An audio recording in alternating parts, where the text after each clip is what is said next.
Okay, so you can get on the turbo nut in that corner with a flexible ratchet spanner, as the guy in the other video says. This is a Halfords spanner, and I loosen that nut off first of all with a regular spanner.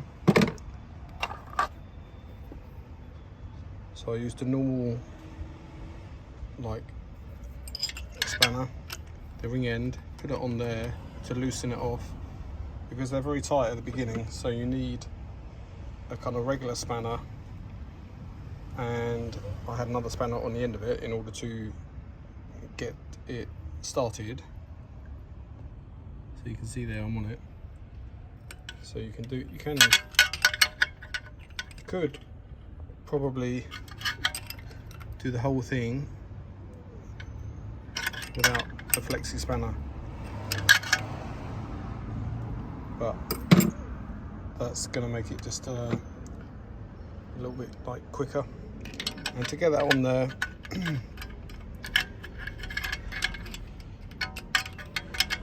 you need to get it on the nut, fully on the nut, and I'm using a trim clip tool to go in this angle in order to push the flexible part onto the nut. So in order to get that square onto the nut, use something like that that has an angle to get it on there, and then once you're on there you can basically, you know, start ratcheting it off. And the other four are all available. So I'm going to do that in order to remove the turbo without taking the complete manifold off. And if you take the manifold off, it also means you ideally should replace this exhaust gasket, which is like a complete tin thing. So I won't have to do that.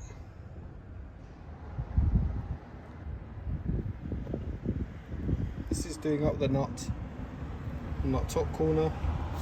I put two new nuts on the top to make sure they are easy to screw on and also easy to get off in the future. So if I have the ratchet screwdriver like that,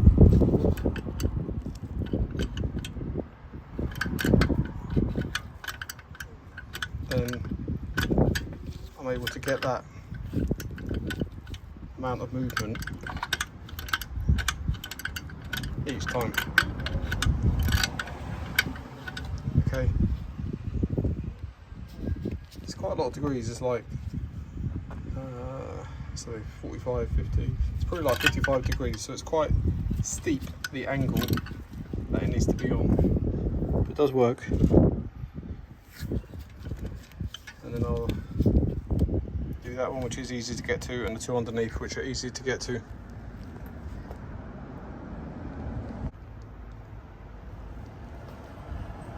I also use it on this one here, at that sort of angle.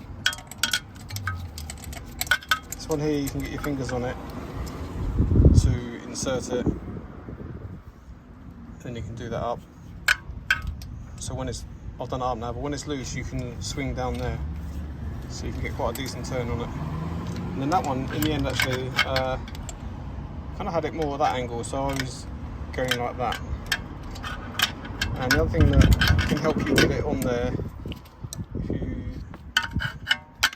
I kind of use a screwdriver like that to help push it on the back. So I use that big screwdriver to push it on, and then you can, if you're not filming, you can obviously use both hands. You can hold that with one hand to keep the end of the flexible ratchet on the nut.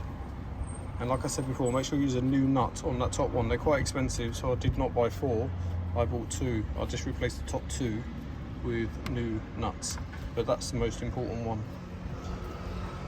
I also replaced these. These 3 exhaust studs are different. They're a different part number from the part number which is the ones that go into the cylinder head.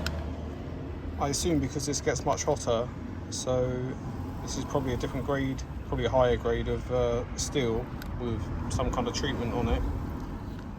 So you might want to replace them if you're doing your turbo.